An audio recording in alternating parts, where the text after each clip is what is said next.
वो प्रिंटिंग के सारे चीजें देख लेते हैं, मतलब सब सारा चीज मेरी फर्म के नाम से है, बट वो सारे प्रिंटिंग की चीजें क्योंकि पॉसिबल नहीं हो पाता कि मैं ही प्रिंट करूं, मैं ही मार्केटिंग करूं और मैं ही सारा डिजाइनिंग भी बनाऊं, तो टीम वो छोटा सा है हमारा अपना 3-4 जन का, तो हम लोग इसके रिगार्डिंग काम कर रहे हैं। एंड फर्दर हम लोग ये प्लानिंग कर रहे हैं कि हम लोग लेजर इंग्रेविंग को भी हम लोग इंट्रोड्यूस करें, क्योंकि लेजर 3D प्रिंटिंग अभी तक जमशेदपुर में मे भी आया है या फिर नहीं आया, लेकिन अभी तक इंट्रोड्यूस मार्केट में नहीं हो पाया है।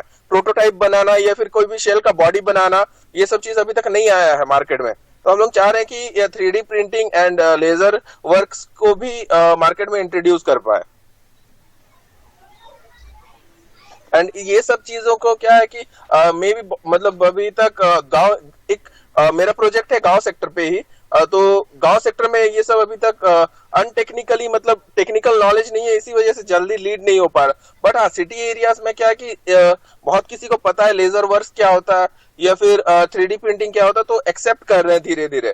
बट गांव एरिया में ये चीज लीड बनाना थोड़ा सा टाइम टेकिंग है, क्योंकि उनको सबसे पहले इंट्रोड्यूस करना पड़ रहा है कि ये 3D और लेजर्स क्या चीजें हैं। तो फर्दर एक प्लानिंग किया हुआ है कि 2 से 3 महीने के अंदर जैसे हमारा पूरा ये सारे चीज जैसे कि सबको सिखा देंगे या फिर बता देंगे कि ये सब क्या चीज है, तो मे भी एक छोटा सा लीड बन पाए उसमें। Okay, next next. Okay, hello, okay, good thank you. Evening, good evening everybody. मेरा गुड इवनिंग आवाज, सर। हाँ, मेरी आवाज आ रही है सबको? हाँ बिल्कुल बिल्कुल। अच्छा, तो मेरा नाम शाद हुसैन है, मैं जमशेदपुर से ही हूँ। और अमर जी ने एक बहुत अच्छी बात कही थी, मुझे अभी तुरंत ही कि घर की मुर्गी दाल बराबर। तो बेसिकली वो सही बात बोल रहे हैं कि यहाँ के जो लोग स्टार्टअप्स हैं, जो स्टूडेंट्स हैं, वो लोग जो रिसोर्स जो हाथ में है उसको नहीं देख के आगे बढ़ना चाहते हैं। तो खैर ये उनकी अपनी मर्जी है। और वैसे मैं अपने बारे में कुछ बताना चाहूँगा कि मैं 2008 से एक एप्लीकेशन सॉफ्टवेयर डिज़ाइनर हूँ, ऑनलाइन ऑफलाइन एंड्रॉयड ऐप्स के लिए पेन टेस्टिंग भी करता हूँ, बग बाउंटी भी करता हूँ। ये सारी सर्विसेज मैंने शुरू की है। तो अब अगर किसी बंदे को या किसी स्टूडेंट्स को अगर अच्छा नॉलेज है वेब डेवलपमेंट में या फिर सॉफ्टवेयर डेवलपमेंट में, तो जाहिर सी बात है वो जमशेदपुर छोड़ के बाहर निकलना चाहेगा। मुझे भी ऐसे काफ़ी सारे ऑफर्स आए, लेकिन हुआ ये कि मैंने ये सोचा कि अगर सब कोई जा रहे हैं और मैं भी चला जाऊं तो यहाँ का मार्केट कौन देखेगा। तो यही सोच के मैं यहाँ रह गया कि यहाँ का मार्केट मैं देखूंगा, और मैं चाहता हूँ कि जिसका अच्छा नॉलेज है वो जमशेदपुर छोड़ के चला जाए। तो ये मेरा थिंकिंग है। और 2017 से हम लोगों ने एक स्टार्टअप शुरू किया, जो कि है एक पोर्टल है MuteBreak.com के नाम से। MuteBreak.com एक ऑनलाइन मैगजीन वेब पोर्टल्स है जो स्कूल और कॉलेजेस के लिए हम लोगों ने बनाया। इसको बनाने से पहले हम लोगों ने एक साल तक इसके ऊपर रिसर्च भी किया कि इसको बनाने से बेनिफिट्स क्या होगा, किनको होगा। तो हम लोगों ने एक छोटा सा सर्वे किया कि सिर्फ इंडिया में मोर देन 15 लाख स्कूल्स हैं, कॉलेजेस, टेक्निकल कॉलेजेस हैं। तो हम लोगों ने सोचा कि कुछ ऐसा सिस्टम बनाया जाए, एक छोटा सा सर्विस बनाया जाए जो एक बहुत ही स्मॉल अमाउंट में ये सर्विस को हर एक स्कूल्स में प्रोवाइड किया जाए, जिससे हम लोगों का इनकम भी हो और साथ ही स्टूडेंट्स को बेनिफिट्स मिले, स्कूल्स इंस्टीट्यूशंस को बेनिफिट्स मिले, कॉलेजेस को बेनिफिट्स मिले। तो ये कैसे मिलेगा, हम लोगों ने ये पता किया। तो हम लोगों को पता चला कि स्कूल, इंस्टीट्यूशंस, कॉलेजेस जो हैं ऑल ओवर इंडिया के, चाहे छोटा स्कूल हो या बड़े स्कूल हो, वो लोग एक ईयरली अपना मैगजीन निकालते हैं। और वो मैगजीन निकालने में होता ये है कि उन लोग को मिनिमम 1.5 या लगभग 2 लाख रुपए तक खर्च आता है ईयरली। और कोई स्कूल उससे ज़्यादा भी करते हैं। और उसमें होता क्या है, उस मैगजीन्स में स्टूडेंट्स के पोएम्स होते हैं, स्टोरीज होते हैं, टीचर्स के कुछ कंटेंट होते हैं, लेकिन वो लिमिटेड पेजेस में होते हैं और वो कैंपस के अंदर ही रहता है।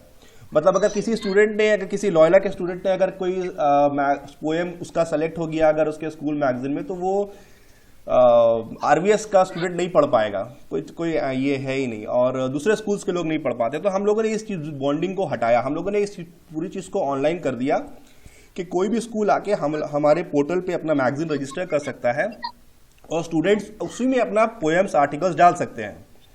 और एक आउटसाइडर्स जो है वो किसी भी मैगजीन इंस्टीट्यूशंस के मैगजीन को खोल के पढ़ सकता है और स्टूडेंट्स को देख सकता है, जान सकता है, स्टूडेंट अपना सारा डिटेल शेयर कर सकता है। तो एक अच्छा एक्सपोजर स्टूडेंट्स को मिलता है कैंपस के बाहर भी। तो ये सारा चीज सोच के हम लोगों ने MuteBreak.com को डिजाइन किया है। और अभी कोविड की वजह कर फिजिकली मार्केटिंग तो बंद है, डिजिटल मार्केटिंग ही शुरू है, ऑनलाइन ही हम लोग प्रमोट कर रहे हैं कॉम्पिटिशन्स के थ्रू। अच्छा कंटेंट आ जाता है, हेल्दी ट्रैफिक है, विल नॉट से कि बहुत बढ़िया ट्रैफिक है, मगर हेल्दी ट्रैफिक है। तो अभी फिलहाल तो यही चल रहा है हम लोगों का। अगर आपको ज़्यादा एक्सप्लोर करना है तो आप यूट्यूब में जाके सर्च कर सकते हैं MuteBreak, या गूगल में सर्च कर सकते हैं, तो आपको सब कुछ बारे में पता चल जाएगा। 11 लैंग्वेजेस में है, स्टूडेंट्स टीचर्स अपना पोएम स्टोरीज अपने स्कूल मैगजीन में अपलोड कर सकते हैं। ऐसा कोई लिमिटेशंस नहीं है। मैगजीन में होता क्या ना कि लिमिटेशन पेजेस होते हैं, लेकिन इसमें ऐसा कुछ है नहीं। और भी काफ़ी सारे फीचर्स हैं, अगर मैं बताने बच जाऊँ तो काफ़ी सारा टाइम हो जाएगा। बस मैं यहीं अपना इंट्रोडक्शन रोकता हूँ और आगे फॉरवर्ड करता हूँ। कोई और बताए अपना introduction.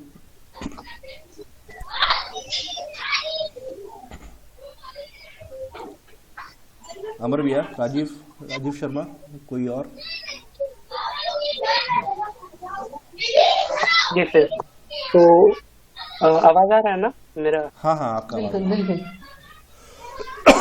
Okay, so good evening everyone. So हम हैं राजीव कुमार शर्मा और हम स्टूडेंट हैं नेशनल इंस्टीट्यूट ऑफ डिजाइन के।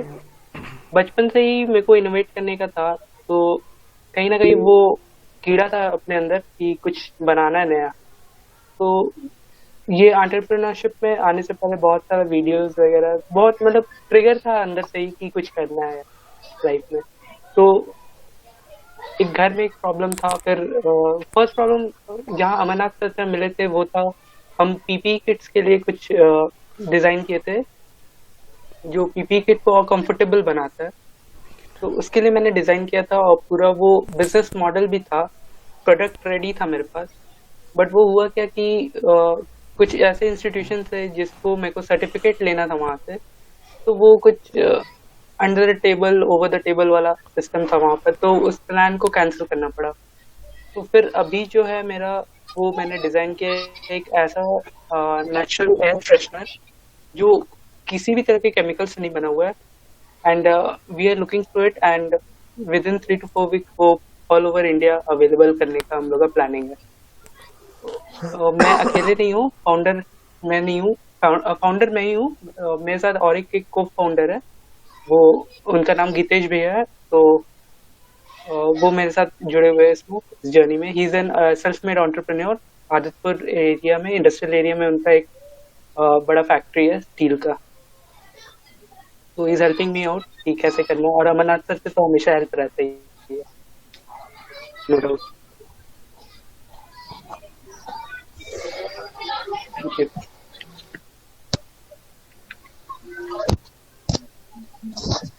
अमर जी तो बिजी है आई गेस। परवीन भैया कहाँ चले गए हैं आप? क्या यहाँ पर? हेमाद्री? हाँ यस सर। हाँ हो ना यार। हेलो, आप बताइए मैम। आप एक सवाल था, आप जमशेदपुर की ही हैं क्या? जी मैं जमशेदपुर की हूँ, खाटी जमशेदपुरियन हूँ। अच्छा। बाकी जो लोग नहीं हैं, अब अनुपलब्धता है उनकी, तो मैं कुछ बताती हूँ अपने बारे में। बताइए। मेरा नाम पूनम महानंद है, born and brought up in Jamshedpur. और स्टार्टअप तो खैर मेरा अभी ज्यादा नहीं, मतलब it's a baby, new born. लेकिन उससे पहले का सोशल एक्सपीरियंस काफी है। मैं सोशल एक्टिविस्ट, पोइटेस, और मेरी एक ऑर्गेनाइजेशन भी है जो मेंस्ट्रुअल हाइजीन के लिए काम करती है। बट रेडियो जॉकी भी रही हूँ, तो सोशल लाइफ को और जमीनी स्तर की चीजों को बहुत करीब से देखा है। तो जब आप चीजों को बहुत करीब से देखते हैं और आपको सारा मतलब समाज सेवा वहां फेल लगता है ना, जब तक आप किसी को आर्थिक रूप से सशक्त नहीं कर देते, जब तक आप किसी को फाइनेंशियली एम्पावर नहीं करते। तो ये मेरा ड्रीम रहा है हमेशा से कि मैं लोगों को जॉब प्रोवाइड कर पाऊं, and that is the reason कि मैंने अपना स्टार्टअप किया। प्लानिंग पिछले बहुत समय से चल रही थी, लेकिन कुछ भी फ्रूटफुल नहीं हो पाया था। तो फाइनली आई गॉट समवन जिसके साथ मैं कोलैबोरेट कर पाऊँ। तो हमारी कंपनी का नाम ला मिरर है, और हम लोग totally we are into handmade things. हम लोगों का हैंडीक्राफ्ट है, होम डेकोर का, और अपार्ट फ्रॉम दैट जो हैंडमेड जो साड़ीज होती हैं, जैसे आपने देखा होगा अभी मतलब जो पुराना जो ट्रेडिशन है सारा कुछ लौट के आ रहा है। अगर हम मधुबनी की बात करें, पट्टचित्र पेंटिंग की बात करें, तो हमारी जो साड़ियाँ होती हैं उन पे एक टोटल हैंडमेड काम किया हुआ होता है। और एट प्रेजेंट 12 स्टाफ हैं, 2-3 जिसमें से फ्रीलांसिंग करते हैं जो घर से ही काम करते हैं। There is a girl with us who is, मैं हैंडीकैप्ड बोलना तो नहीं चाहूंगी, बहुत सशक्त है बच्ची और हमारे साथ काम कर रही है। सबसे बड़ी जो मैं कहूंगी चैलेंज भी रहा है मेरे लिए और बहुत अच्छी बात भी रही, वो ये रही कि मैंने जो एसएचजीज पिछले 4-5 साल में बनाई थी ड्यूरिंग माय सोशल वर्क, जब मैंने स्टार्ट किया था, उनको मैंने एज कारीगर रखा। स्टाफ कहना सही नहीं लगेगा, they are my women artisan, क्योंकि ये हमारा ध्येय है कंपनी का कि कोशिश ये रहेगी कि ज्यादा से ज्यादा महिलाएं ही रहें और वो महिलाएं रहें जो स्लम एरियाज से आती हैं। And that is quite challenging for me, क्योंकि आपको जमशेदपुर में लोगों से काम करवाना बड़ा मुश्किल है। आप लोगों को लोन देने की बात करो, वो हफ्ते हफ्ते चुकाने को तैयार हो जाएंगे, but they are not ready to work. तो ये सारी चीजें जो वो चैलेंजेस के रूप में आई हैं। तो बाकी काम बड़ा अच्छा चल रहा है। We are on Flipkart, Monday तक आएगी, हम लोग अमेजन पर भी होंगे, उसमें कुछ टेक्निकल इश्यू आ गया है।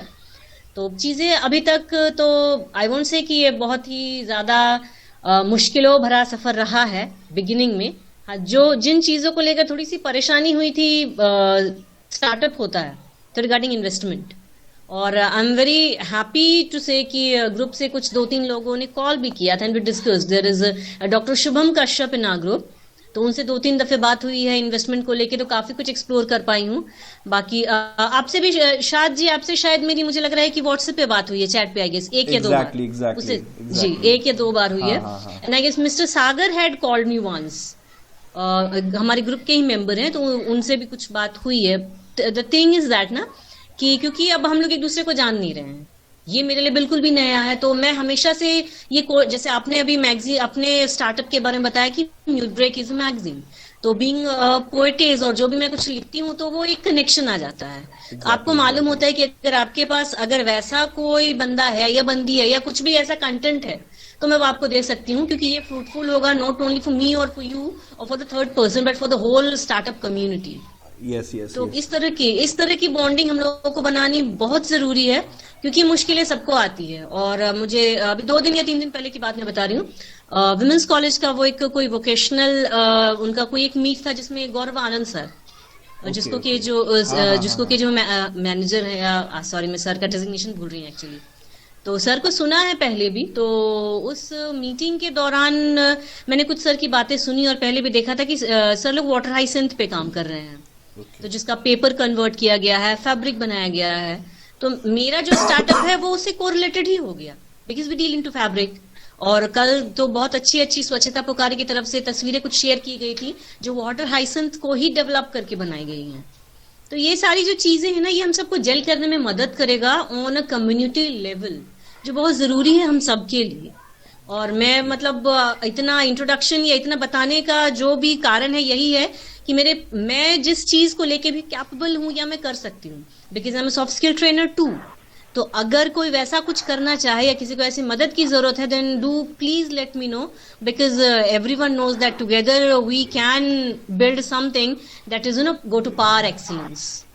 बाकी ज्यादा नहीं कहूंगी, जो लोग हैं अगर वो लोग कहना चाहे तो बड़ा अच्छा लगेगा। धन्यवाद, thank you so very much. सारा कुछ बताया मैम, सारा कुछ मुझे हम लोगों को समझ में सब कुछ आया। अब मैं हिमाद्री को तो काफी मतलब 2019 से जान रहा हूँ। लास्ट टाइम जब हम फिजिकल मीटिंग हुई थी सोनारी कम्युनिटी सेंटर में, तो शायद आप नहीं आई थी वहाँ पर, है ना? नहीं मैं नहीं आ पाई थी, I was out of town. हाँ, राजीव शायद आप थे वहाँ पर, है ना? राजीव शायद थे, शायद प्रवीण। हाँ प्रवीण भी है, बताइए। Hello, good evening. Hi everybody. Good evening sir. बड़ा अच्छा लग रहा है। Very good evening Poonam. I read a lot about you in the group. I'm actually a silent observer, you can say. Like I don't interact too much. I'm a bit kind of shy, you can say. Like हाँ, आपके photo से भी ऐसी लग रहा है। बहुत अच्छा लग रहा है हम लोग को। फिर फोटो तो देखो, फोटो ही रैपर पे नहीं जाना है। वो रैपर है, उस पे नहीं जाना है। अच्छा। तो ये बड़ा अच्छा चीज है ना कि करीबन हमने 2 साल से ज्यादा हो गया ना हमने साथ गुजारा है इस स्टार्टअप मंथन में। और we must be very thankful to Amarnath कि अमर ने जो इनिशिएटिव स्टार्ट किया, और उससे भी ज्यादा I am very thankful to like Saad also. मतलब साद एक ऐसा बंदा है जिसको आज तक मैंने कभी भी एक भी मीटिंग मिस करते नहीं देखा है। वो हमेशा प्रेजेंट होते हैं इन हिज बेस्ट कैपेसिटी जब भी इस ग्रुप को जरूरत महसूस होती है। और दूसरा एक चीज साथ के बारे में जो मुझे सबसे अच्छा लगता है सीखने का हंगर, हाँ क्या बोलते हैं इसी को बोलते हैं सीखने का हंगर। और ये जब तक कंटिन्यूस एकदम, प्रोसेस एकदम, नहीं बिल्कुल, रहेगा तो आदमी कभी ग्रो नहीं कर पाता है। थैंक यू यार। Very true very true very. देखिए इस ग्रुप और में दूसरा एक साथ की सबसे अच्छी बड़ी बात है हाँ, बताइए, कि बताइए। साथ एक ऐसे स्टार्टअप मतलब प्राउड स्टार्टअप ओनर है कि जो अपने ब्रांड को हमेशा कैरी करते हैं। मैं आज तक साथ को कभी ऐसा नहीं मिला हूं कि साथ से मिला हूं मी टू ब्रेक ना याद आया हो। एग्जैक्टली हाँ। देखिए मीटिंग हाँ, और आपकी खासियत है। मीटिंग और इवेंट्स अभी तक मैं बताना चाहूँगा कि स्टार्टअप मंथन से जुड़ने के बाद मुझे नहीं पता था कि इवेंट्स कैसे अटेंड किया जाता है, कैसे मतलब एक होता है ना कि एक स्टार्टअप परफॉर्मा पूरा डिटेल्स कैसे बनाया जाता है। तो हम लोगों ने ये मीटिंग में आने के बाद, और सिर्फ हम लोग ये सिर्फ 6 जन नहीं थे मीटिंग में, काफ़ी सारे जन लोग थे। तो कोई मतलब किसी का डिजिग्नेशन सीए था, कोई चार्टर्ड अकाउंटेंट थे, कोई बैंकिंग से थे, कोई ऑलरेडी स्टैब्लिश स्टार्टअप आए थे। तो उन लोगों से सीखने का मौका बहुत मिला। तो जहां पर सीखने का मौका होता है ना, तो मेरे ख्याल से वो अपॉर्चुनिटी आदमी को नहीं छोड़ना चाहिए। एग्जैक्टली। तो अभी तक जितना भी इवेंट्स हो गया, स्टार्टअप इवेंट्स हो गए, उसके बाद काफी सारे इन्वेस्टमेंट इवेंट्स हो गए, जितने सारे, तो ये सब चीज कोई इस ग्रुप में मंथन ग्रुप से जुड़ने के बाद ही तो पता चला। तब जाके मतलब कैसे एडवर्टाइज किया जाए अपने ब्रांड को, कैसे किया। तो ये जो कुछ लोग आते थे उन लोगों से आइडिया मिलता था, फिर वो लोग कंटिन्यू रहे नहीं रहे ये उनके अपना मतलब पर्सनल कुछ हो जाता है। लेकिन उनसे सीखने का जो मौका मिलता था ना, तो वही जो अभी कुछ देर पहले हिमाद्री ने कहा कि सीखने का हंगर, तो नया चीज जानने का, जो चीज मेरे स्टार्टअप में जरूरी हो और मेरा स्टार्टअप उससे ग्रो करे, तो वो मैं जल्दी नहीं छोड़ा, वो अपॉर्चुनिटी जल्दी मैं नहीं छोड़ना चाहता हूँ। बिल्कुल सही, बिल्कुल सही। और हिमाद्री के बारे में ऐसा, हिमाद्री भी एक ऐसा होगा जो कि कंसिस्टेंट है। और हिमाद्री की जो सबसे अच्छी बात लगती है ना कि मतलब उसका जो एंथुसियाज्म वो दिखता है उसके बातों में। Exactly, that is the best part of it. Rajiv से एक बार मिलने का मौका मिला है जब हम लोग कम्युनिटी सेंटर में शायद हम लोग कर रहे थे मीटिंग, याद है? अक्टूबर। तो Rajiv was there personally. October, it was the first time I meet with Rajiv. Rajiv was having a very unique concept and is working on it, and I appreciate that. And I actually, my best wishes are always there with all of you. You do good, do excel. अब बाकी मेरा तो क्या, मैं एक बुजुर्ग इंसान हूँ इस ग्रुप में। बाकी जिसको जो जरूरत पड़ती है आप बताओ, अगर मेरे लिए कुछ होता है तो I am always there to do something which may be productive for you all. मैं आगे वापस जितने लोग प्रेजेंट है यहाँ पर एक हाँ। स्टार्टअप अपने ग्रुप में मैंने और ऐड किया है, कोकोआ लेन करके। अगर आप लोगों ने कभी उस स्टार्टअप या उस लड़के के बारे में अगर जाना है, जानते हैं तो अच्छी बात है, नहीं जानते हैं तो मैं उसके बारे में कुछ बताता हूँ कि वो 8 साल पहले उसने इस बिजनेस को गोवा में कॉन्सेप्चुलाइज किया, और उसके बाद एक फेयर से स्टार्ट किया उसने। फेयर से ठेले में आया और ठेले से आज शोरूम में आया, और आज उसका प्लान है कि इस अगस्त तक वो पूरे पैन इंडिया जाएगा। मैं उस लड़के से इतना ज्यादा इंस्पायर्ड हूँ कि उस लड़के ने के अंदर वो जुनून है कि उसने बोला कि मतलब ये करके दिखाना है, तो उसने वो करके दिखाया। और उसने बोला कि मैं इंडिया का कोई ऐसा फेयर नहीं है जो मैंने छोड़ा है, कोई ऐसा लर्निंग का मौका नहीं है जो मैंने छोड़ा है, और मैं हर उस आदमी से कनेक्टेड हूँ जिससे मेरे को लगता है कि मेरे को कुछ सीखने मिल सकता है और मेरे बिजनेस को बढ़ावा मिल सकता है। और मैं स्टार्टअप कम्युनिटी को जब स्टार्ट कर रहा था, इकोसिस्टम को इनिशिएट कर रहा था, तो मेरे दिमाग में सिर्फ एक ही चीज था कि क्या हम सारे स्टार्टअप्स मिल करके कोई एक वैसा नाम बन सकता है क्या जिसके नाम से जमशेदपुर जाना जाए। मेरे दिमाग में आज भी वही चीज चल रहा है, क्या हम सब में से कोई एक स्टार्टअप निकल करके वैसा आ सकता है क्या जिसका एग्जाम्पल हम लोग दे सकते हैं कि नहीं, टाटा के बाद अगर जमशेदपुर में कोई है तो हाँ ये है, जो कि दुनिया में, देश में कहीं भी जाना जाए। उस स्टार्टअप के अंदर, उस चॉकलेट वाले स्टार्टअप्स के अंदर इतना पोटेंशियल है कि वो शायद पूरी दुनिया में फूड सेगमेंट के ऊपर में, चॉकलेट सेगमेंट के ऊपर में वो सबको बीट कर सकता है। एक हैंडमेड चॉकलेट वाली कंपनी जो कि पूरी दुनिया में अपना नाम कर सकती है, वो पोटेंशियल है। और उसने मेरे को चीज दिखाया, कैसे दिखाया मैं उसका एक एग्जांपल देता हूँ। आप सब लोग स्टार्टअप में काम कर रहे हो, मैं बार बार ये चीजों को आप लोगों को बोलता हूँ कि अपने आपको पहले अपने पोटेंशियल को एनालाइज कीजिए, अपने कॉम्पिटिटर को एनालाइज कीजिए और उसके बाद मार्केट का अंदाजा लगाइए कि एक मार्केट कितना बड़ा है। 14 फरवरी को वैलेंटाइन डे होता है, उसने अपने कैलेंडर में ऐसे 14-15 दिन निकाल के रखे हैं जिस दिन चॉकलेट का डिमांड मार्केट में सबसे ज्यादा होता है। बोला मेरे को साल भर मेहनत करने की जरूरत ही नहीं है सर, सिर्फ ये 14 दिन, और उस 14 दिन भी छोड़ दीजिए, सिर्फ एक दिन, साल में एक दिन जो चॉकलेट डे और वैलेंटाइन डे आता है, अगर इसको हम पूरे इंडिया में केटर कर लेते हैं तो हम अरबपति होंगे, अरबपति। उसने एक स्टैट्स दिखाया, कभी अगर मौका मिलेगा तो मैं आपको स्टैट्स दिखाऊंगा कि उस दिन चॉकलेट्स का डिमांड पूरे इंडिया में, ऑल ओवर दी वर्ल्ड कितना रहता है। और अपने देश में जो डेट्स हैं वो तो है ही, इसके अलावा जो अभी मदर्स डे, फादर्स डे, ये सब कुछ वैसे डेट्स आए हैं जिसमें चॉकलेट्स बिकता है। उसने अपने मार्केट को इतना घुस के स्टडी किया है कि आज अगर उसके सामने कोई इन्वेस्टर बैठे रहेगा तो मुझे नहीं लगता कि वो पैसे निकाल के देने में हिचकिचाएगा इस लड़के को। लेकिन वो पैसा नहीं लेना चाहता, अभी बोला कि नहीं अभी हम पैसा नहीं लेंगे, अभी हम 2-4 करोड़ रुपया नहीं लेना चाहते, हम एक बार में लेंगे। थोड़ा सा इंटरप्ट करना चाह रहे हैं। हाँ हाँ सर, ये 30 और 31 को जो प्रेस में बताया जा रहा है कि इन्वेस्टर मीट है, तो इसके बारे में थोड़ा डिटेल शेयर कर दीजिएगा।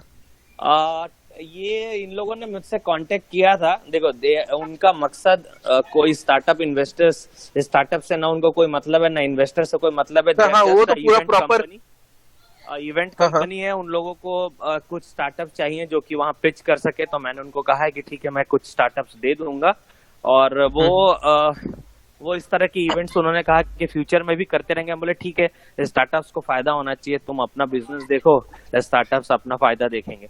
तो मैं सब लोगों को शेयर कर दूंगा। वैसे उसने कहा था कि हम कुछ पैसे लेंगे, लेकिन मैंने कहा कि हम लोग पैसे नहीं देंगे, स्टार्टअप्स हमारे पैसे नहीं देंगे, ये आपका अपना इवेंट है, आप बाहर से जो पैसा लाना है स्पॉन्सर्स लेकर के आओ, फिर स्टार्टअप से क्यों पैसा लेना। तो पता नहीं, अभी उसके ऊपर डिसाइड नहीं हुआ, इसलिए उसने अभी गूगल शीट, गूगल फॉर्म नहीं भेजा है। जब उसने गूगल फॉर्म वो भेजेगा तो मैं आप लोगों से शेयर कर दूंगा। Sure sir. तो ये सर मेन एक्चुअली हम चाहिए और सर मेन हम जितना सबके अंदर होनी चाहिए। हाँ क्या बोल रहे हैं? हेलो सर, मेन एक चीज हम जैसे मतलब विलेज एरिया में थोड़ा सा ज्यादा इंडल्ज है, तो एक चीज हम इसमें फेस कर रहे हैं। तो जैसे कि सबसे पहले होता है ना कि स्टार्टअप सब सोचते हैं, लेकिन बहुत किसी के पास पैसा होता है, बहुत किसी के पास आइडिया होता है, ठीक है, दोनों चीजें किसी के पास प्रॉपरली नहीं होता है। बट यहाँ पे क्या है ना कि आदमी एंटर करने के लिए ही मतलब थोड़ा सा हिचकिचाता है, और मतलब पूरा प्रॉपरली उनको पता नहीं चलता कि मेरा प्रोडक्ट क्या है और सेल क्या करना है। स्टार्टिंग का मतलब लगभग 1-1.5 साल तक यही फेस करता है, और इसी में मतलब मोस्ट टाइम उनका पार हो जाता है। तो वो क्लियर आउट नहीं हो पाते कि प्रॉपर प्रोडक्ट और प्रॉपर प्रोजेक्ट क्या है। तो कोई सोचता है कि नहीं हम एक खाने का आउटलेट लगा लेंगे, यही मेरा स्टार्टअप है। बट हाँ, वो एक हद तक सही है, लेकिन उसको एक लेवल तक ले करके जाना वो स्टार्टअप माना जा सकता है। तो मतलब स्टार्टिंग जो है गांव में, एरिया में नहीं कर पा रहा है कोई, मतलब उनको आइडिया ही नहीं है इस चीज के बारे में कि कैसे करके सारे चीजें अरेंज करते हैं, मैनेज करते हैं। हाँ, जिसका बिजनेस बैकग्राउंड है वो मतलब कुछ हद तक सीख जाते हैं कि मेरे को फाइनेंसेस कैसे देखना है, प्रोडक्ट क्या निकालना है। लेकिन गांव एरिया में क्या है कि एक चीज देखे है कि कहीं से भी थोड़ा मोड़ा जॉब हो जाए, तो वो चीज हम देख रहे हैं ना कि तुम्हारा स्टार्टअप गांव में है, तुम्हारा ऑफिस गांव में हो सकता है, बट तुम्हारा जरूरी नहीं है कि तुम्हारा मार्केट भी गांव हो। एग्जैक्टली तो तुम ये चीज सोचना छोड़ो कि मेरा गांव मार्केट है। तुम ये फोकस करो कि मेरे यहाँ से 50 किलोमीटर दूर एक बड़ा शहर है और जमशेदपुर एक शहर है, और इसके अलावा भी आसपास तुम्हारा ठीक है, घाटशिला भले कम बिजनेस देता है, लेकिन घाटशिला, बहरागोड़ा ये तुमको मार्केट दे सकते हैं। उसके बाद ऑब्वियसली जमशेदपुर है, जमशेदपुर के बाद आदित्यपुर, गम्हरिया, ये सब तुम्हारे मार्केट्स में आ सकते हैं, और कोई दिक्कत नहीं है। जब जमशेदपुर से चीजें घाटशिला जा सकती है, बहरागोड़ा जा सकती है, तो वहाँ मतलब लोग यहाँ से सर्विस भी ले सकते हैं, यहाँ के लोग। तो तुम ये फोकस करो कि कैसे हमको सर्विस जमशेदपुर में देना है। गाँव को भूल जाओ कि गांव के लोग क्या सोच रहे हैं, क्या कर रहे हैं। वो तुम्हारा बोनस होगा अगर वहां से तुमको बिजनेस मिलेगा।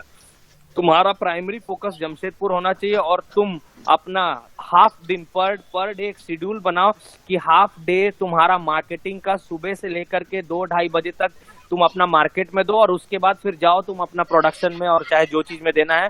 जब तक कंसिस्टेंसी नहीं होगी, नियम नहीं बनेगा किसी चीज का, तो मार्केट में लोग तुमको ना पहचानेंगे, ना तुम्हारी आइडेंटिटी बनेगी, और मार्केट पेनिट्रेशन टफ होगा। मैं अपने प्रोडक्ट को लेकर के हर दिन कोशिश करता हूँ कि 1 घंटा जा करके एक भी दुकान से अगर मैं बात कर लेता हूँ, तो मेरा उस दिन का टारगेट हो गया। तो अगर मैं 30 दिन 30 लोगों से बात करता हूँ, तो मेरे पास 30 डेटाबेस आता है। हो सकता है कि 30 लोग मेरे से बिजनेस नहीं ले, लेकिन हम इनका डेटाबेस एक्सेस करके फिर आज नहीं तो कल हम इनको चेस करके कुछ तो बिजनेस निकाल सकते हैं। स्टार्टिंग हो सकता है 5% हो, फिर 10% हो, इस तरह से बिजनेस बढ़े, लेकिन कंसिस्टेंसी हमेशा रहना चाहिए।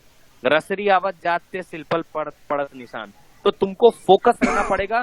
कंसिस्टेंसी एकमात्र ऐसा मूल मंत्र है जिससे तुम किसी भी बड़े अभेद मार्केट को भेज सकते हो, ठीक है ना। तो कंसिस्टेंसी बनाओ, भूल जाओ कि, और प्रॉब्लम की बात मत करो, सॉल्यूशन क्या है उस पर बात करो, और लोगों से ये बोलो कि मेरा ये प्रॉब्लम है, क्या आप कोई सॉल्यूशन दे सकते हैं।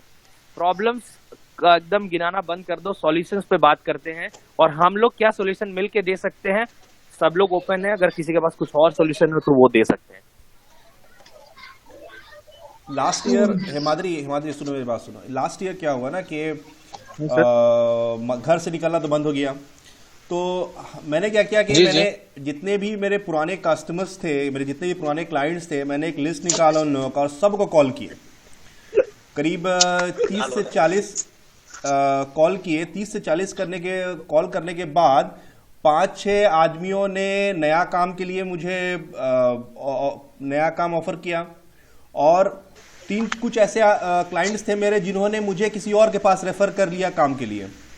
तो मिलजुल के लास्ट ईयर बाहर नहीं जाके भी मैंने मतलब ठीक ठाक ही काम मेरा चला। ये सॉफ्टवेयर डिजाइनिंग का, एप्लीकेशन डेवलपमेंट का, ज़्यादातर MLM के प्रोजेक्ट्स थे मेरे पास।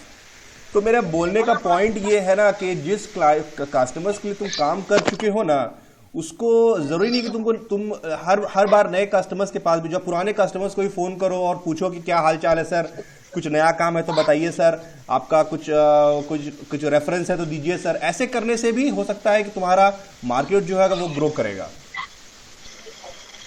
जी जी, ये इसीलिए अभी जैसे मतलब टारगेट कर रहे हैं कि कुछ मानगो से भी लीड आ रहा है अभी धीरे धीरे। बट ये हो जा रहा है कि जैसे अगर जमशेदपुर के लिए निकलते पूरा दिन मतलब जमशेदपुर ही पार हो जाता है। तो फर्दर ये एक प्लानिंग किए हैं कि छोटा सा सेल्स या मार्केटिंग टीम जमशेदपुर में रहेंगे, एंड प्रोडक्शन या फिर जमशेदपुर में भी हो जाए कोई दिक्कत नहीं, घाटशिला में भी हो जाए कोई दिक्कत नहीं है। तो ये थोड़ा थोड़ा करके चैनलाइज हो रहा है अभी। पुराने क्लाइंट से क्या करो ना, पुराने क्लाइंट से हमेशा टच में रहो, एक कस्टमर रिलेशनशिप बना के रखो, क्योंकि पुराने क्लाइंट से का तुम्हारा रिलेशन अच्छा रहेगा ना, तो हो सकता है कि वो लोग रेफरेंस पे मतलब किसी दूसरे के पास तुमको रेफर कर देंगे। जी जी बिल्कुल बिल्कुल।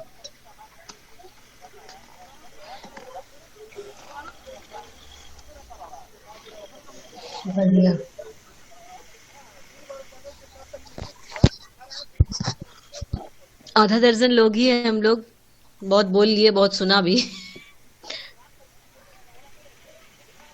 और राजीव कुछ बोलिए आप। नहीं, हम वही बोलना चाह रहे थे कि विजन बड़ा होना चाहिए। वो छोटा से छोटा वो चॉकलेट ही बेच रहा था, बट वो विजन बड़ा था ना। नहीं नहीं, ये जो अमर जी ने जो बात कही अभी ना चॉकलेट को लेकर, उन्होंने बहुत सही बात कही है, क्योंकि ये हमारा भी है, मतलब हमारे लिए बनाती है एक महिला, लेकिन हमने उसको उतना एक्सपैंड नहीं किया है अभी, because it will take little time. तो मतलब प्रॉफिट बहुत है चॉकलेट के मार्केट में, if you want to do it very Not- clearly और cleverly. Ma'am not only chocolate, हर प्रोडक्ट का मतलब कुछ सर्टन डेज है सेल होने का। लाइक न्यू ईयर में मोर देन हमने 500 पीसेस के सिर्फ कैलेंडर ही प्रिंट किए हैं। बढ़िया, वेरी गुड। एंड और से छोटा छोटा कुछ कुछ आइटम्स जैसे ओकेशन के टाइम में जैसे पूजा वगैरह का टाइम जब स्टार्ट हो जाता तो उस टाइम हमने काफी कस्टमाइज जर्सी वगैरह ये सब चीज बहुत निकाले हैं। एंड Yes, धीरे धीरे so- वो मतलब ये सब क्या हो रहा है ना कि जैसे एक फेस्टिवल हुआ, नेक्स्ट फेस्टिवल में भी सेम ऑर्डर उन्हीं का ग्रुप के थ्रू। This is what we say ना कि हम लोग को कैलेंडर प्रिपेयर करना होता है। अब हाँ, सबसे exactly. पहले कैलेंडर प्रिपेयर Monthly- करना, बिकॉज या हम लोग ना फेस्टिवल्स के साथ और स्पेशल मतलब इवेंट्स एक के चीज साथ बोल खेल सकते हैं- सकते हैं। एक चीज बोल सकते हैं कि मार्केट को स्टडी करके अपना प्रोडक्ट का सेलिंग डेट देखना है। लाइक ये वाला मंथ में मतलब गवर्नमेंट ऑर्गेनाइजेशन क्या क्या है, वीडियो जो भी गवर्नमेंट ऑर्गेनाइजेशन वीडियो जो रहता है घाटशिला का, वो हर बार मेरे से सर्टिफिकेट्स, ट्रॉफीज, मोमेंटोज मेरा जाते रहता है हर बार का।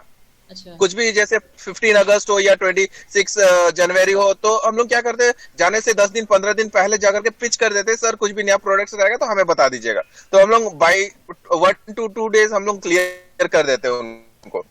फिर लाइक ये वाला मंथ पार हो गया, नेक्स्ट वाला मंथ में क्या होगा कि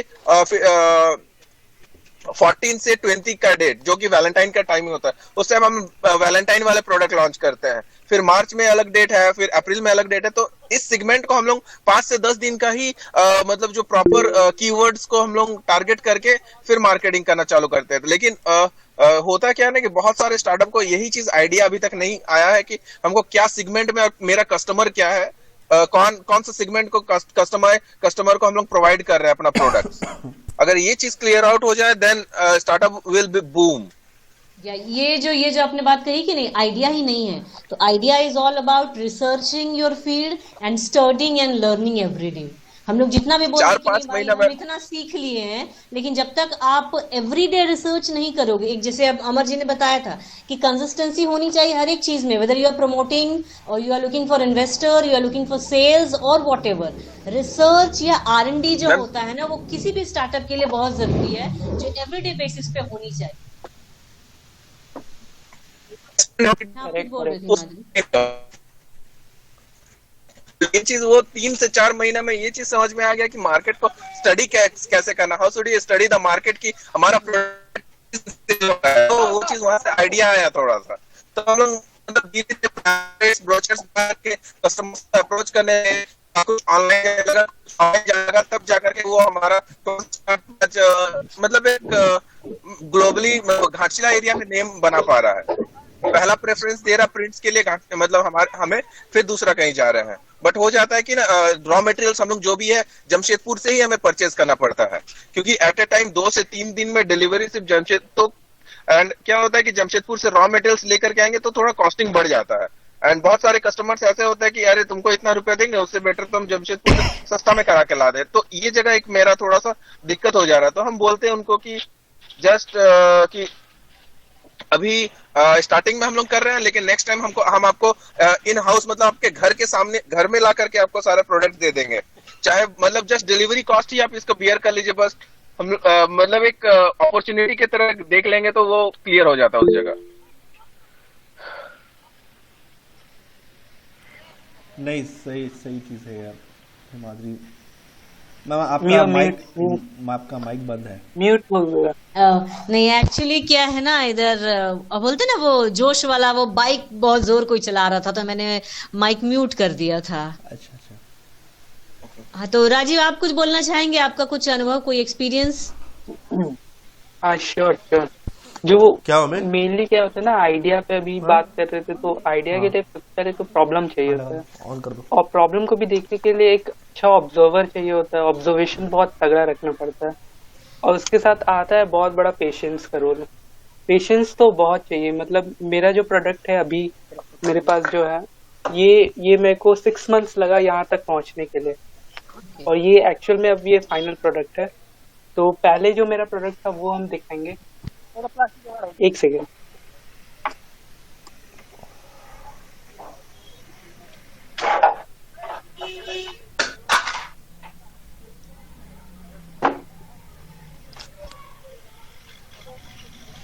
मैम आपने इन्वेस्टमेंट की बात की थी मैम, एक चीज है गवर्नमेंट में, hello yes yes ma'am, government में हर सेक्टर पे हर चीज के लिए इन्वेस्टमेंट देने के लिए रेडी रहता है। आप एमएसएमई में एक बार थोड़ा ट्राई कीजिए, आपको इजी हो जाएगा, इन्वेस्टमेंट का बारे में पता चल जाएगा। मैंने एक्चुअली एमएसएमई में ट्राई किया है, कोशिशें भी की है, तो बहुत सारी बातें ऐसी पता चली है ना कि देखिए जो गवर्नमेंट के जो प्लान्स होते हैं वो जमीनी लेवल पर मैच करें, ये बिल्कुल भी जरूरी नहीं होता है। हाँ, बिल्कुल, मतलब ये दिखाने को बहुत सरल होता है कि सरकार आपको सहायता दे रही है, सरकार आपको मतलब मदद कर रही है, आप आगे बढ़ सकते हैं, बट आप किसके इम्पोर्टेंट लिए ये ट्राई किए थे? मैंने अपनी फॉर्म के मैंने पीएमईजीपी के लिए ट्राई किया था।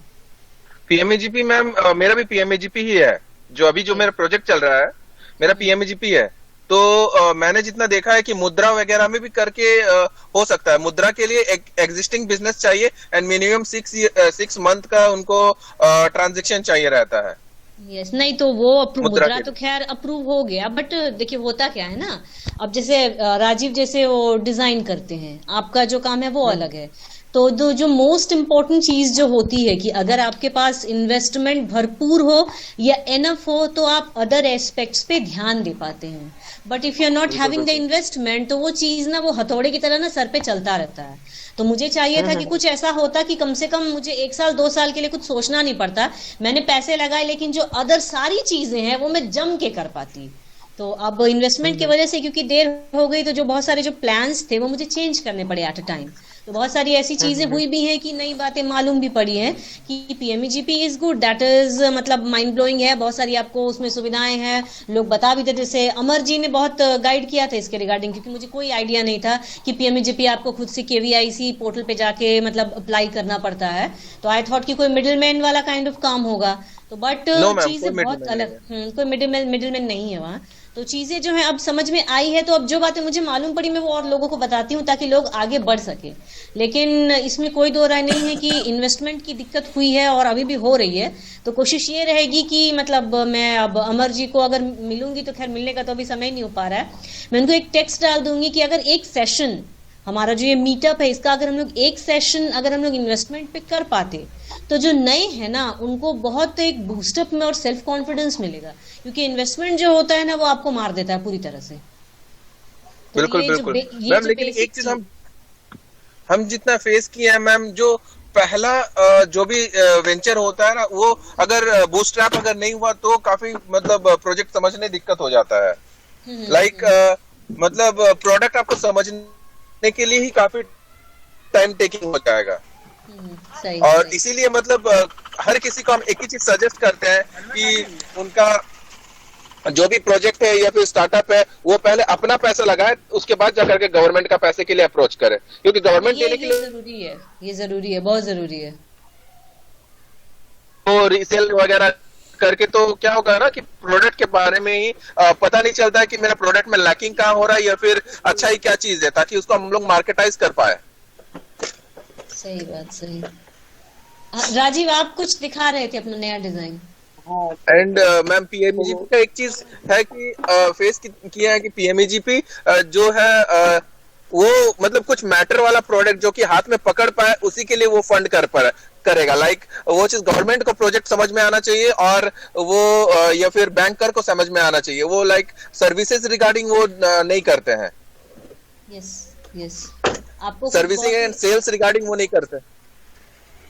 यू नीड जो भी वो प्रोडक्ट फॉर दैट। नहीं मैम, नॉर्मल प्रोजेक्ट आदमी बुटीक के लिए भी ले लेता है, लेकिन ये चीज क्या है ना, पीएमईजीपी में 2 पार्ट में लोन बटा हुआ है, एक टीएल और सीसी। टीएल वाले में जो भी one time investment like machines वगैरह आ गए अमाउंट रहता है वो यूज कर पाएंगे, और इसमें 5 से 10% का कंट्रीब्यूशन रहता है एंड 15 से 35% भी रहता है, जो कि एक स्टार्टअप के लिए बहुत ज्यादा हेल्प हो जाता है। सही सही सही, बहुत सही। चलिए अच्छा हुआ आई एम फेसिंग दैट, यही चीज स्टार्टिंग में हाँ मैम, नहीं मैंने बोला अच्छा हुआ आपने बता दिया, कुछ नई बातें मालूम पड़ी। अब राजीव के पास चले, राजीव डिजाइन दिखाइएगा अपना। हाँ श्योर श्योर श्योर। तो ये कुछ 6 महीने पहले जब मैंने स्टार्ट किया था इस प्रोजेक्ट पे वर्क करना। Okay okay. हाँ पीएमईजीपी पे डायरेक्ट एमएसएमई में क्लेम कर सकते कि मेरा प्रोजेक्ट पीएमईजीपी में लाइक कर सकते हैं एमएसएमई में कि लाइक मेरा प्रोजेक्ट डाउन जा रहा है, what should I do, then MSME क्या करेंगे, आपको एक लेटर दे देंगे जिनमें आपके एरिया के सारे ब्लॉक, सारे गवर्नमेंट ऑफिसेस के कांटेक्ट रहेंगे, तो वो क्या करेंगे, आपको मतलब एक प्रेफरेंस देना पसंद,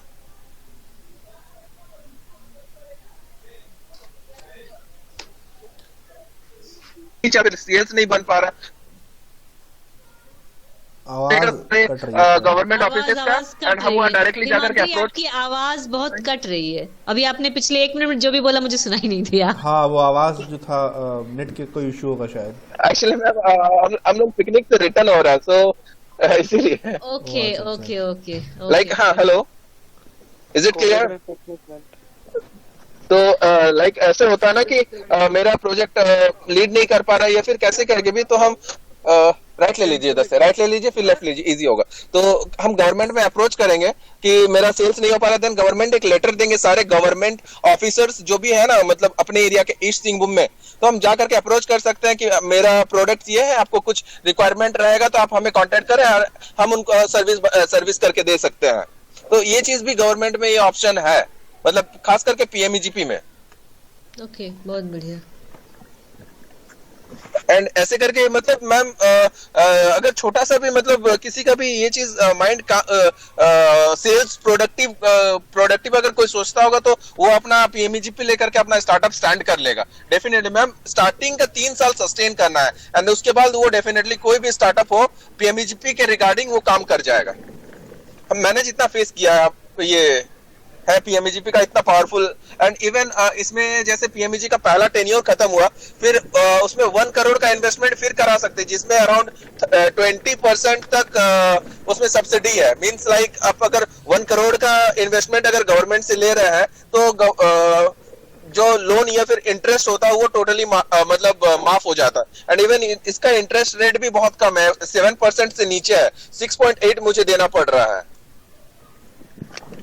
वो भी आधा अमाउंट का। लाइक सिर्फ जितना मैंने यूज किया है टीएल का ही मुझे 6.8 देना पड़ा, पूरा फुल अमाउंट का नहीं। जैसे मेरा वो 5 लाख का अमाउंट है तो 2.5 का मेरा सिर्फ 2.5 का ही 6.8% पर मंथ देना पड़ रहा है, प्रिंसिपल प्लस इंटरेस्ट, जो कि अराउंड 4,000-5,000 के अंडर है। एंड मुझे मतलब ये सपोर्ट मिल गया है कि लाइक कुछ भी सेल्स बन रहा है तो मैं इसको कन्वर्ट इजीली कर ले रहा हूँ, कुछ भी अमाउंट जरूरत पड़ रहा है मैं सीसी से यूज कर ले रहा हूँ, फिर उसको बाय चेक के थ्रू या फिर बाय ड्राफ्ट के थ्रू फुलफिल कर ले रहा हूँ। बढ़िया बढ़िया, बहुत बढ़िया। इतना बताने के लिए थैंक यू हिमाद्री। और क्योंकि 5-3 हो गया है तो कुछ भी अगर इंक्वायरी रहेगा ना तो ये सब चीज मैं पूछ लूंगी आपसे। पूरा डिटेल रिसर्च किए। हाँ नहीं, इवन मैम एक चीज है लेकिन पीएमईजीपी एक्सपीरियंस किया है पीएमईजीपी का मैम एक अभी भी कुछ है बाकी। हाँ पीएमईजीपी का मैम एक चीज है कि आपका स्टार्टअप जो है मतलब कहीं रजिस्टर नहीं होना चाहिए, बस पैन कार्ड से बस सिर्फ आपका ही नाम से आपका ही जो मतलब नेम से ही बन सकता है और दूसरा कोई फॉर्म वगैरह से नहीं होगा, नहीं तो वो चाहिए। आप बिल्कुल फ्रेश होने चाहिए। They don't need any kind of stock, they don't need any kind of office. मतलब और उसमें एक चीज जो बड़ी अच्छी लगी थी मुझे कि जो लेस एजुकेटेड हैं, जिन्होंने 12वीं तक ही पढ़ाई की है, दे कैन आल्सो अप्लाई, क्योंकि पीएमईजीपी जो है मेनली उनको ही टारगेट करने के लिए है। तो ये लोग रूरल्स को ज्यादा प्राथमिकता देते हैं, अर्बन सबके लिए है। इवन हाँ मैम, इवन ग्रुप्स के लिए भी पीएमईजीपी अप्लाइड है। ग्रुप्स वगैरह कोई कर रहा है तो पहले ग्रुप पर मैंने जो एसएचजी की बात पहले रजिस्टर हो जाए। जी, सेल्फ हेल्प ग्रुप्स जो रजिस्टर्ड होती हैं तो उनको लोन मिलने में बहुत सुविधा होती है। हाँ, तो वो लोन प्रोवाइड कर देंगे, बस मिनिमम उसमें शायद 2 की 3 एक्टिव वो देखता है। एंड मतलब जो भी प्रोजेक्ट रहता है ना, बस बैंक एक बार क्लियरिफाई कर ले कि नहीं ये प्रोजेक्ट वैलिड है, हमारी ये चलने लायक है, इजीली मतलब बैंक छोड़ देता है। बैंक इवन मेरा बड़ौदा से हुआ है, कोई प्रॉब्लम नहीं हुआ। इवन बहुत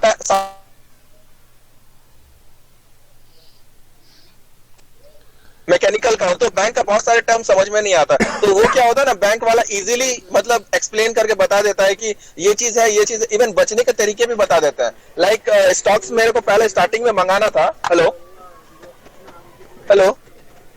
हेलो, हाँ, हाँ ये तो हिमाद्री, है। आपकी आवाज एकदम हाँ। बीच बीच में कट कट के आ रही है। मैं आपको थोड़ा सा रोकूं, मैं ना राजीव का डिजाइन Yes, देख ma'am. लेती हूँ, क्योंकि ना 5, 5:15 से ना मेरी एक और मीटिंग है। एक्चुअली एक आज एक ओके ओके काव्य ठीक है संध्या है, तो मैं राजीव का डिजाइन देखना चाहूंगी। मैम। ओके ओके ठीक है ma'am. And Himadri, thank you so very much इतना कुछ डिटेल में बताने के लिए। हाँ, थैंक ओके यू। मैम, मेरे को प्लीज बाद में कनेक्ट कर लीजिएगा। हाँ बिल्कुल बिल्कुल। Sure ma'am. हाँ राजीव, क्या दिखा रहे थे आप, दिखाइए। हम उतनी देर से देखने की कोशिश कर रहे, समझ नहीं आ रहा था। तो 6 मंथ्स पहले हम स्टार्ट किए थे वर्क करना। तो बेसिक प्रॉब्लम था, घर पे ही था मेरा प्रॉब्लम। तो घर पे अच्छा। हम एयर फ्रेशनर यूज करते थे। तो एयर फ्रेशनर जब मारा जाता था ना, वो स्प्रे मारते कैन से, तो मेरे को वॉमिटिंग हो जाता था। तो ये मेरा ओह। प्रॉब्लम था। तो मेरे को वहां पर लगा तगड़ा कुछ, तो पूरा डिटेल रिसर्च करने के बाद पता चला कि एयर फ्रेशनर में क्या होता है कि वो कुछ केमिकल्स डालते हैं जो वो लोग मेंशन नहीं कर सकते। गवर्नमेंट का रूल होता है कंपनी के लिए कि वो अपना इंग्रेडिएंट्स मेंशन नहीं कर सकते, क्योंकि कॉपी हो सकता है इसलिए। हम्म। तो उसका फायदा उठाते हुए वो लोग पूरा केमिकल्स वगैरह डालते थे। तो उसी से मेरे को तो हेल्थ पे इशू पड़ता था। तो वहां से एक ट्रिगर मिला कि कुछ कर सकते हो। हाँ जी। तो वहां नहीं करता। वहां से कुछ नेचुरल वहां से मैंने सोचा कि कुछ नेचुरल ऐसा बनाया जाए जो बस बस बस बस। हेल्थ में अरे बस इशू नहीं यहाँ तक क्रिएट रखिए, यहाँ तक। एक मिनट राजीव, एक मिनट। हाँ हिमाद्री, अपना माइक थोड़ा म्यूट कर लीजिएगा प्लीज। ओके ठीक है। हाँ राजीव बोलिए। तो वहां से हम सोचे कि कुछ ऐसा बनाया जाए जिसको कोई भी हेल्थ पे इशू ना पड़े, ना ही एनवायरनमेंट पे इशू पड़े। बिकॉज अगर कुछ भी नया बनाएंगे तो प्लास्टिक का यूज करेंगे, हम कुछ मोल्ड करेंगे, कुछ नया करेंगे, तो उससे एनवायरनमेंट का भी नुकसान होगा। क्योंकि इसका प्रोडक्ट का जरूरत क्या है, एयर फ्रेशनर तो यूज हो ही रहा है। हम बेकार का एक बर्डन ऐड कर देंगे अर्थ के ऊपर कि मेरे तरफ से भी एक वेस्ट जा रहा है प्लास्टिक का। तो वो सब था, तो उसको ध्यान में रखते हुए सब कुछ किया। तो एक ऐसा प्रोडक्ट निकाला जो पूरी तरह से नेचुरल है और पूरी ये वुड से बना हुआ है। ठीक है, तो ये 6 मंथ्स पहले था जो मैंने डिजाइन किया था। ये बहुत गड्ढा सा लग रहा है, लेकिन स्टार्ट करने के लिए सही था, कॉन्सेप्ट निकालने के लिए। तो अराउंड 6 मंथ पूरा रिसर्च किया, आराम से डिजाइन किया। तो उसके बाद कुछ ऐसा प्रोडक्ट निकला जो पूरी तरह से हैंडी है, ये ऐसे खुल जाता है। तो इसके अंदर हम लोग रिफिल रख सकते हैं। वो रिफिल जो रहेगा वो पूरी तरह से नेचुरल रिफिल रहता है एक। और ये जो पूरी तरह से जो बना हुआ है, ये पूरा वुड से बना हुआ है। और इसको अगर कोई अगर 5 साल 10 साल बाद अगर यूज करके उसको लगे कि नहीं यार ये बन नहीं रहा है इससे, तो इसको अगर फेंक भी देगा अपने लॉन में या गार्डन में, तो ये पूरी तरह से डिकम्पोज हो जाएगा ये। डिकम्पोज हो जाएगा। हाँ, तो इसमें कोई भी प्लास्टिक यूज नहीं किया हुआ है। एक्सेप्शनल वो जो मशीनरी पार्ट्स है, जैसे इलेक्ट्रिकल पार्ट्स है, जो उससे तो प्लास्टिक लगाना ही होगा बिकॉज सेफ्टी कंसर्न्स है उसके लिए। उसको छोड़ के यहाँ पर कहीं पर भी प्लास्टिक यूज नहीं किया हुआ और पूरी तरह से नेचुरल था जो मैंने बनाया था। तो ऐसे मेरे को ट्रिगर्स आते रहते हैं आइडियाज के। तो जैसे मैंने आपका आइडिया सुना था ना कि वो सैनिटरी नैपकिन पे आप वर्क कर रहे हो, राइट? अच्छा, आपने पहचान लिया। हाँ। ओके। तो मेरे को था ना कि जैसे ब्रांड्स तो बहुत सारे खेल रहे हैं यहाँ पर सैनिटरी नैपकिन में। तो मेरे एंड से क्या था कि अगर कुछ ऐसा निकाला जाए जो सैनिटरी, हम लोग देखे भी है कि सैनिटरी नैपकिन बैम्बू फाइबर से बन सकता है, इससे बन सकता है, बहुत नेचुरल फाइबर से भी बन सकता है और वो वर्क करेगा। बट तब भी कंपनीज ऐसे फाइबर्स निकालती जो जाके डिकम्पोज भी नहीं होता, उसको रिसाइकल करना भी बहुत मुश्किल है उस पर्टिकुलर आइटम को। तो अब वहां पर अपना एक आ सकता है कि अगर इफ यू वांट लाइक, मतलब मेरे को सही में लगता है कि जमशेदपुर से कुछ है नहीं ऐसा, अगर कुछ रेडी हो सके तो इट वुड बी ग्रेट। तो अगर ऐसा कुछ ब्रांड निकाला जाए जो सारे ब्रांड्स एक तरफ और अपना जो ब्रांड रहेगा वो एक तरफ, और वो पूरी तरह से नेचुरल रहेगा और कोई एनवायरनमेंट को वो हार्म नहीं पहुंचाएगा, ना ही ह्यूमन बॉडी को हार्म पहुंचाएगा। इवन मेरा प्लान था ऐसा कि एक ऐसा सैनिटरी नैपकिन रेडी किया जाए जो जैसे कोई भी डिजीजेस होते हैं अपने इंटरनल बॉडीज में, तो वो पता चल जाता है वो लिक्विड के थ्रू। तो उसको पहले ही आइडेंटिफाई कर लेना उस स्टेज में, अर्ली स्टेज पे। तो उसके लिए बहुत सारे इक्विपमेंट्स लगते हैं महंगे महंगे कि ये करवा लो, ये टेस्ट करवा लो। तो वो क्यों नहीं इंटीग्रेट कर दिया जाए उसके साथ? तो ऐसा कुछ प्लान था। बढ़िया बढ़िया, प्लान कीजिए, आप प्लान राजीव करेंगे। मेरा work एक सवाल था आपसे। आपने जो डिजाइन दिखाया वो तो सब चीज ठीक था, लेकिन आपने मेन कोर वर्किंग प्रिंसिपल और वो बताया नहीं कि आप रूम फ्रेशनर के लिए आप यूज क्या करेंगे, क्या मतलब मटेरियल यूज करेंगे जिससे रूम फ्रेश हो जाए, या किस तरह का मतलब perfume kind of a thing वो यूज करेंगे, उसके बारे में आपने कुछ नहीं बताया? अच्छा। हाँ, तो जो रिफिल होता है ना वो मेरा लगा हुआ है, मेरा यूज हो रहा है, तो इसलिए एक सेकंड मेरे को दीजिएगा, हम लेके आ रहे हैं तुरंत। ओके।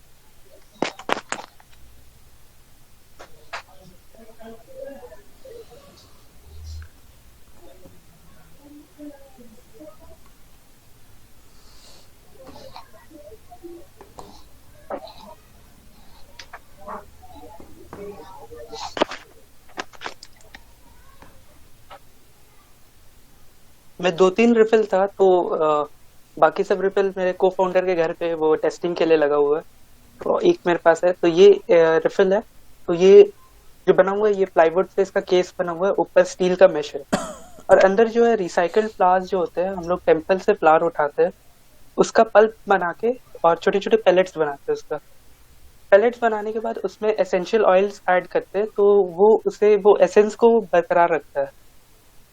साइंटिफिक प्रोसेस में एक होता है प्रोसेस ओस्मोसिस करके, तो एसेंशियल ऑयल जब डालते हैं तो ओस्मोसिस क्रिएट होता है अंदर, और उसी के थ्रू ये एयर के थ्रू वो एयर को फ्रेश करता है, एयर को फ्लो के थ्रू एयर फ्लो यूज करते हैं इसमें, सिंपल सा।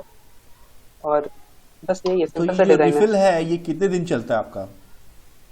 ये जैसे नॉर्मल जो एयर फ्रेशनर कैन जो रहता है वो अराउंड आपका 1 मंथ चलता होगा, तो ये हम लोग ऐसा डिजाइन किए थे, ये अराउंड 3 to 4 मंथ्स ये लास्ट करेगा आपका।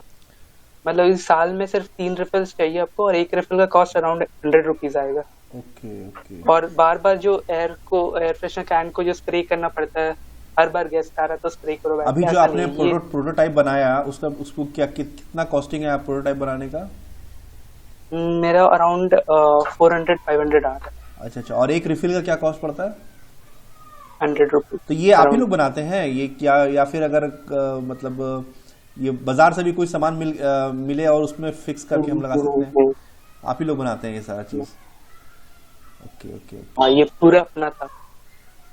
तो डिजाइनिंग का स्टूडेंट है तो मेरे लिए इजी था बनाना, तो वो ज्यादा मुश्किल नहीं था। बट हाँ, इसमें कुछ प्रॉब्लम्स है, जैसे पूर्णा मैम का मेरे को जो आइडिया था वो था कि वो कुछ लोगों को एम्प्लॉय करते हैं, बट मेरे पास कोई एम्प्लॉयमेंट है नहीं अभी, तो मेरे को एक्चुअल में पता नहीं कि कैसे हायर करते हैं वो सब वगैरह। तो इफ शी कैन हेल्प।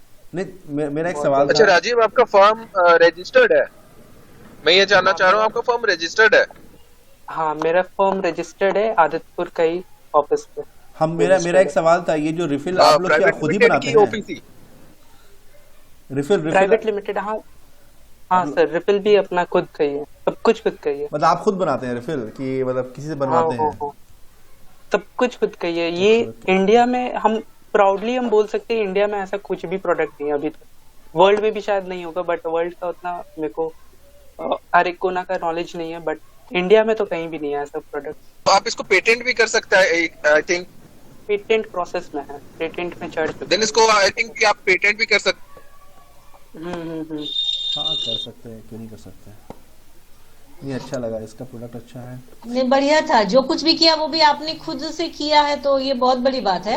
देखिए, जैसे जैसे आप मार्केट में आते हो जब ना, तो मतलब जो बात आपने अभी की कि जैसे कि 500 या 400 का जो आपका जो भी एक्सपेंसेस कॉस्टिंग आया है उसके ऊपर, एक चीज जो मैं आपको एडवाइस करना चाहूंगी ना, इन इंडिया, ठीक है, मतलब आप अपना एक टारगेट कस्टमर बना लो, ठीक है। टारगेट कस्टमर जैसे कि यहाँ क्या होता है ना, बेसिकली मैंने जितनी महिलाओं को या जिनको पुरुषों को भी देखा जो स्टार्टअप में आते हैं, एंड में थिंक अबाउट ऑनलाइन ना, तो यार मेरे को सामान बहुत महंगा रख देना है, एक ही बार में बेच के अमीर बन जाना है, ये वाली चीज कभी नहीं रखना, ठीक है। क्योंकि आप उम्र में बहुत छोटे हो हमसे, तो मैं बता दे रही हूँ, try to play with volume. आप कॉस्टिंग जितनी कम कर सकते हो उतनी कम करने की कोशिश करो, आपका प्रॉफिट उसी में से निकल जाएगा। लेकिन एक बार अगर आपने एक कस्टमर बेस अपना क्रिएट कर लिया ना, then it will be a brand, it will be a brand. और एक स्टार्टअप का मेन उद्देश्य यही होना चाहिए, आज मैं स्टार्टअप हूँ, कल को मेरे को एक ब्रांड होना है। अच्छा लगा, आपका प्रोडक्ट देख के भी बड़ा अच्छा लगा। शाद जी, आपसे एक चीज मैं सजेस्ट करना चाहूंगा। हाँ, करो। हेलो। हाँ, बोलो। हाँ, मैं एक चीज सजेस्ट करना चाहूंगा राजीव। देखिए, एक क्या है ना कि आपका जो प्रोडक्ट का कॉस्ट वेरिएंट है, 400 एंड 100 काफी ज्यादा डिफरेंस बनाता है। आप ऑल आउट का कभी देखे कैसे उनका मतलब प्रोडक्ट का कॉस्टिंग, उसका रिफिल आता है 60 या 65 रुपीज का, बट उसका विथ जो उसका क्या कवर रहता है 75 रुपीज का विथ रिफिल के साथ आता है। हेलो, हाँ करेक्ट करेक्ट। तो ये सब कुछ एक साथ जाएगा, ये बाकी- अलग से वो परचेज करेगा आफ्टर 3 मंथ। कवर के लिए आवाज कट हाँ? रहा है, आवाज कट रही है। आवाज कट गई। आवाज काफी ज्यादा ब्रेक हो रहा है। अमर जी आप हैं अगर अवेलेबल तो। मैम आप कुछ बोल रहे थे? नहीं, मैं ये बोल रही थी ना कि अब एक्चुअली 5:16 हो गए हैं, तो मेरी एक मीटिंग है जो मैंने बताया था, तो क्योंकि अब आप हैं, अब मुझे लग रहा है पहले से यहाँ पे, तो अगर हम लोग मीटिंग रैप अप कर पाए, क्योंकि अमर जी मुझे ऑनलाइन नहीं दिख रहे हैं। हाँ, तो शायद वो किसी और मीटिंग में होंगे, तो ठीक है। अच्छा लगा आप लोगों से मिलके। अब एक सेकंड रुक जाइए, मैं अमर सर को ना ये मैसेज कर देता हूँ। अच्छा, मैं हूँ ऑनलाइन बोल रहे हैं। अच्छा अच्छा, हेलो अमर भैया। हाँ सुन रहे हैं तो प्लीज आपकी प्रतीक्षा है मीटिंग रैप अप करने के लिए, if you can do the honour please.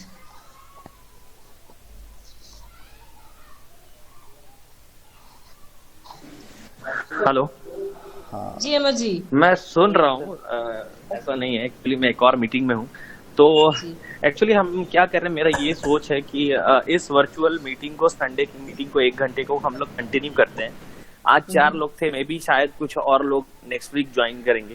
तो मैं अपने इस मीटअप को, मेरे पास पोटेंशियल है कि मैं नेक्स्ट लेवल पे ले जा सकता हूँ, और इसका नेक्स्ट लेवल यही होता है कि हम स्टार्टअप अरीना में से कुछ सक्सेस स्टोरी निकाल के आपके पास लेकर के आए, कुछ वैसे मेंटर्स को आपके पास लेकर के आए, कुछ वैसे और भी कुछ टेक्नोलॉजी एक्सपर्ट या फिर कुछ आपके प्रॉब्लम को सॉल्व करने वाले लोगों को लेकर के आए। ये हम कर सकते हैं, बट अल्टीमेटली डिपेंड करता है कि हम कितने लोग इंटरेस्टेड है सुनने के लिए, क्योंकि हम 4-5 लोगों के लिए वैसे लोगों को नहीं ला सकते हैं। मतलब बहुत एम्बैरेसिंग होगा, ये ऑलरेडी हम लोगों ने 1-2 बार झेल चुके हैं हम लोग। तो बट कोशिश करते हैं, एक और प्रयास करते हैं कि शायद ऑनलाइन माध्यम से लोग समय निकालना शुरू करें, और let's restrict with the time कि हम लोग अगर जो भी लोग हैं 1 घंटा, तो मतलब 1 घंटा तक मिले, बात करें और कुछ नए टॉपिक के ऊपर चर्चा करें। कुछ मतलब कि यहाँ से ना लोग जाएं तो कुछ ले करके नहीं जाए, टोटल टाइम पास 1 घंटा नहीं होना चाहिए, ऐसा कुछ हम लोग शेड्यूल करें।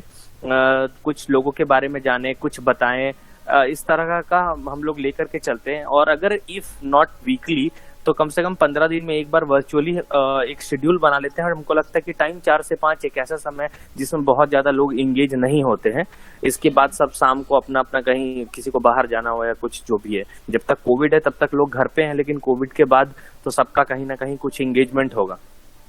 तो कोशिश करते हैं कि हम लोग इसको अभी कंटिन्यू करें, संडे के संडे देखेंगे अटेंडेंस कैसा रहता है, तो फिर 2 संडे करते हैं, और नहीं तो फिर 1 किया जाएगा, और वो भी अटेंडेंस नहीं होगा तो फिर हम लोग 6 महीना में इस साल भर नहीं, हम लोग नहीं। अब एक चीज जो मैं आपको बोलना चाहूंगी, जितना मैंने आपको देखा या मैंने खुद भी ये चीजें सीखी है कि किसी के होने ना होने से कारवां नहीं रुकता है। हम लोग 2-4 लोग ही अगर हैं तो हम लोग जरूर मिलेंगे और मिलके डिसाइड जरूर करेंगे, क्योंकि आपने जो अटेन किया है अभी तक, या मेरे पास जो कुछ भी है, क्योंकि लोगों को मतलब बेसिकली होता क्या है ना, people don't want to lose their time until वहां से कुछ आए। हाँ, और एक और रिक्वेस्ट मेरा, पहले भी मैं बाकी सब लोग को भी पता है कि जो भी लोग अपने नेटवर्क में कोई नया स्टार्टअप आ रहा है तो ब्रिंग देम। अभी हो सकता है कि ना लोग ऐसे, जमशेदपुर में ऐसे बहुत सारे लोग हैं जो कि स्टार्टअप कर रहे हैं और उनको पता नहीं है कि और कौन से ऐसे लोग हैं जो कि स्टार्टअप कम्युनिटी में काम कर रहे हैं, कुछ हेल्प कर रहे हैं, कुछ भी कर रहे हैं। तो जो भी वैसे लोग आ रहे हैं अपने साथ, उनको ऑनबोर्ड करने का है, व्हाट्सएप में जोड़ने का है, और सबको किसी ना किसी की जरूरत है, और उस सबके पास कुछ ना कुछ टैलेंट है जो कि किसी का काम आ सकता है। तो ये सिनर्जी जो है हम लोग को बनाते रहना होगा, तब जाकर के हम लोग कुछ शायद कुछ बेटर कर पाए। और पूनम जी, आपके लिए एक था कि हम लोग एक पूरा इको प्रोडक्ट्स के लिए एक शोरूम ला रहे हैं बहुत जल्दी आदित्यपुर में। ऑलमोस्ट सब कुछ सेटअप हो चुका है, 14 तारीख के बाद का डेट था इनॉग्रेशन का, लेकिन हम लोग थोड़ा सा डिले करेंगे उसको। ये भी स्वच्छता पुकारे बैनर के अंडर ही है, तो आपके कुछ वैसे प्रोडक्ट्स जो कि इको प्रोडक्ट्स हैं, इको फ्रेंडली प्रोडक्ट्स हैं, वो उनको हम लोग आप वहां पर उस शोरूम में रख सकते हैं। एक पूरा कॉर्नर डेडिकेटेड आपके ब्रांड को दिया जा सकता है। हाँ, बहुत बहुत ठीक है, धन्यवाद। हम लोग कभी भी उसको विजिट करा सकते हैं। बहुत अच्छा लोकेशन है, बहुत बड़ा शोरूम है, और हम लोग छोटे से स्टार्ट कर रहे हैं। हम लोग के पास स्कोप है कि हम लोग कभी भी उसको बढ़ा सकें।